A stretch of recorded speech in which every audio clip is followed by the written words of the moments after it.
Il n'était pas prévu que je sois là ce matin, mais grâce à la sympathique grève des non moins sympathiques contrôleurs aériens français, il y a bien un Fresh News ce matin, et c'est tant mieux car il y en aura un de moins la semaine prochaine.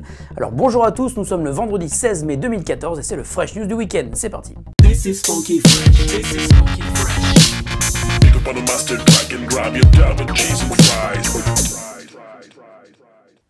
Le feuilleton des opérateurs mobiles est bien loin d'être terminé, il pourrait même devenir la saga de l'été si on en croit les infos avancées hier soir par le journal économique Les Échos sur son site internet. Après l'échec de Bouygues dans sa tentative de rachat de SFR finalement remportée par Numéricable et l'offre supposée de Free pour acheter le réseau de Bouygues, mais sur lesquels les deux opérateurs ne se sont pas entendus, c'est donc au tour de Orange d'afficher son intérêt pour le troisième opérateur mobile français.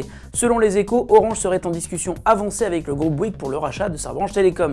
Le journal économique précise que Martin Bouygues et Stéphane Richard se sont même vus à plusieurs reprises et que le gouvernement est même tenu au courant de l'avancée des discussions.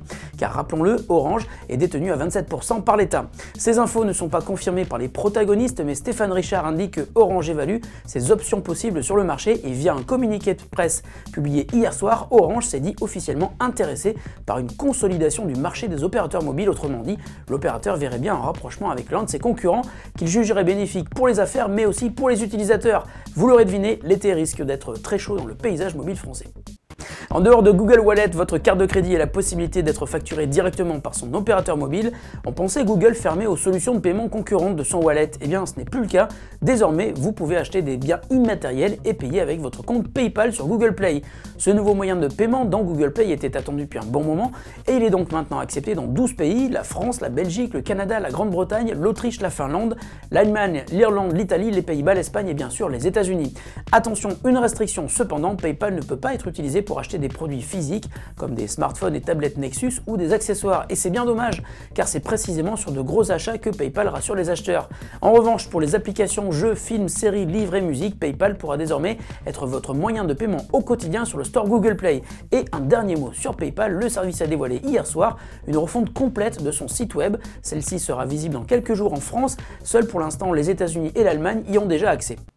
Hier, l'application Facebook a été mise à jour sur iOS. Cette version 10 apporte deux nouveautés majeures sur lesquelles on revient ce matin. La première est la possibilité d'avoir un aperçu du statut que l'on poste avant que celui-ci ne soit publié. C'est une très bonne idée qui permet à la fois de vérifier si son post sera conforme à ce que l'on souhaite et surtout qu'il n'y ait pas de faute d'orthographe. Car comme vous le savez, c'est bien souvent après avoir posté que l'on se rend compte de nos petites boulettes orthographiques. La seconde nouveauté importante est la possibilité très pratique de rédiger des statuts même sans connexion internet. Ça marche aussi bien lorsque l'on a du mal à capter que lorsque l'on est en mode avion. Les statuts sont ainsi mis dans une liste d'attente et seront postés automatiquement dès que l'accès internet sera à nouveau disponible. Et enfin, Facebook a annoncé que l'application a été optimisée pour que les flux d'actualité s'affichent de manière beaucoup plus rapide sur les anciens terminaux.